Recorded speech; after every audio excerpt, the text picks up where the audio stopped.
Good evening students. इस video के माध्यम से हम लोग अनसीन पैसेज का एक्सरसाइज हल करें। जो भी बोर्ड की परीक्षाओं में, चाहे हाई स्कूल हो या इंटरमीडिएट हो, बोर्ड की परीक्षा में जो एक्सरसाइज दिया जाता है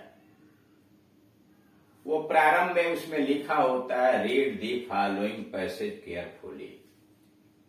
नीचे के गद्य खंड को आप सावधानी पूर्वक पढ़िए एंड आंसर, और उत्तर दीजिए। Answer the questions given below, और नीचे जो प्रश्न दिए गए हैं उनका उत्तर लिखिए।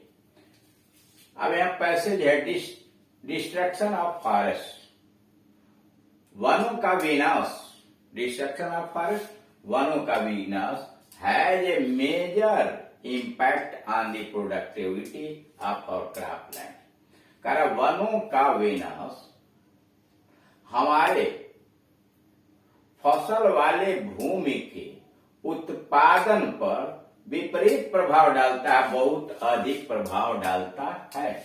कारण वनों का विनाश हमारे फसलों वाले भूमि के उत्पादकता के ऊपर बहुत बड़ा प्रभाव डालता है। This happens in two veg,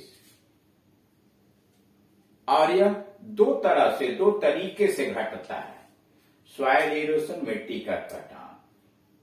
increases manifold, कई तरीके से, यानी मिट्टी का कटाव कई परतों में, कई तहों में बढ़ जाता है। And the soil literally gets washed away, और अंत में जो मिट्टी होती है वह बहा दी जाती है, लीडिंग टू एन एसेंचुएटेड, जिसका दबाव पड़ता है, मजबूरी बढ़ जाती है, साइकिल ऑफ फ्लड्स, और जिसके दबाव बस साइकिल ऑफ फ्लड्स बाढ़ आना शुरू हो जाती है। एंड ड्राफ्ट, सूखा पड़ता है, जिसकी वजह से जब मिट्टी का, एक तो मिट्टी बह जाती है, कट जाती है कई परत के, और यह उसके ऊपर दबाव पड़ता है तो बाढ़ आती है, कभी सूखा पड़ता है। But equally important is the impact of this soil, लेकिन उतना ही महत्वपूर्ण यह होता है कमी हो जाना क्या ऑफ फायरवुड, और उतना ही मिट्टी तो बहती है, खेतों का उत्पादन कम हो जाता है, उपजाऊ मिट्टी बह जाती है, उसी के साथ साथ जलावन, फायरवुड जलावन की कमी पर भी प्रभाव पड़ता है on the productivity of cropland. कारण फसल उत्पादन वाले भूमि के उत्पादकता पर जलावन की, लकड़ी का भी, कमी का भी प्रभाव पड़ता है। When firewood becomes scarce, जब जलावन की लकड़ी की कमी पड़ जाती है, people begin to burn cow dung, तो लोग गाय के गोबर को जलाना शुरू कर देते हैं। एंड क्रॉप वेस्ट, और फसलों के अवशेषों को जला करके भोजन बनाते हैं। In many places cow dung and crop waste, कई जगहों पर तो गाय के गोबर और फसलों के अवशेष are now the major sources of cooking energy, भोजन पकाने की ऊर्जा के मुख्य स्रोत बन गए। यानी बहुत सारी जगहों पर गोबर और फसलों के अवशेष मिला करके भोजन बनाने के लिए ऊर्जा का स्रोत बन गए। The slowly every part of the plant, इसलिए धीरे धीरे पौधे का प्रत्येक भाग गेट्स यूज्ड, प्रयोग कर लिया जाता है। Nothing goes back to the soil, मिट्टी में फसल का कोई भी भाग नहीं जाता है पौधे का। Over a period of times, कुछ समय के बाद, this nutrient drain effects crop productivity, कारा कुछ समय के बाद ये खुराक के जो स्रोत होते हैं, यानी फसलों के अवशेष और गोबर इत्यादि, वो उत्पादकता पर प्रभाव डालते हैं। एड टू दिस टेक्नोलॉजी, इस तकनीकी को और बढ़ाने के लिए ऑफ द ग्रीन रिवोल्यूशन, हरित क्रांति के तकनीकी को बढ़ाने के लिए the technology of growing high yielding variety, उच्च श्रेणी के प्रदान करने वाले विभिन्न चीजों का उत्पादन on a limited diet of chemical fertiliser like nitrogen and phosphorus and potash phosphorus और नाइट्रोजन के उर्वरकों का केमिकल रासायनिक उर्वरकों का खुराक के रूप में प्रयोग करके अधिक वैरायटी के फसलों का उत्पादन जो हम करते हैं, द टोटल बायोमास प्रोडक्शन, पूरा का पूरा जैविक चीजें goes up and so does the drain of the nutrients from the soil. और उसी तरह से धीरे धीरे मिट्टी की उत्पादक शक्ति भी समाप्त हो जाती। क्वेश्चन इस पर बना हुआ, what is affected by the destruction of the forest. कह रहे वनों के विनाश के द्वारा क्या चीजें प्रभावित होती हैं। What is affected by the destruction of the forest, जंगल के विनाश से क्या क्या प्रभावित होता है। The productivity of our cropland, हमारे फसलों के भूमि की उत्पादकता, the productivity of our cropland and availability of firewood, और जलावन के ईंधन की उपलब्धता। These are the two things, ये दोनों चीजें हैं which are affected by the destruction of forest, जो वनों के विनाश से प्रभावित होती हैं। Question number 4 B, how does the scarcity of firewood affect food production. कह रहा है ईंधन की कमी, जलावन की कमी उत्पादकता को कैसे प्रभावित करती है। When the firewood becomes scarce, और जब जलावन की लकड़ी की कमी हो जाती है, people begin to burn cow dung, लोग गाय का गोबर जलाना शुरू कर देते हैं, एंड क्रॉप वेस्ट, और फसलों के अवशेष जलाना शुरू कर देते हैं। 10 nothing goes back to the soil, और इसलिए मिट्टी में कुछ भी वापस नहीं जाता।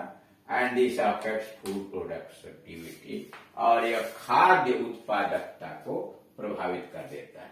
सी question, what is green revolution. Green revolution है क्या, हरित क्रांति क्या है। तो ग्रीन रिवोल्यूशन इज टेक्नोलॉजी, हरित क्रांति एक तकनीकी है आप ग्रोइंग हाई एल्डिंग वेराइटी, उच्च श्रेणी के उपज प्रदान करने वाले विभिन्न फसलें, अनलिमिटेड फर्टिलाइजर, सीमित उर्वरकों के आधार पर उच्च श्रेणी के उत्पादन देने वाली फसलों को विकसित करना ही हरित क्रांति की तकनीक है। D, how is the productivity of our crop lands affected, किस तरह से हमारे फसलों की भूमि की उत्पादकता प्रभावित होती है। The productivity of our crop lands, हमारे फसलों के भूमि की उत्पादकता इज अफेक्टेड, प्रभावित होती है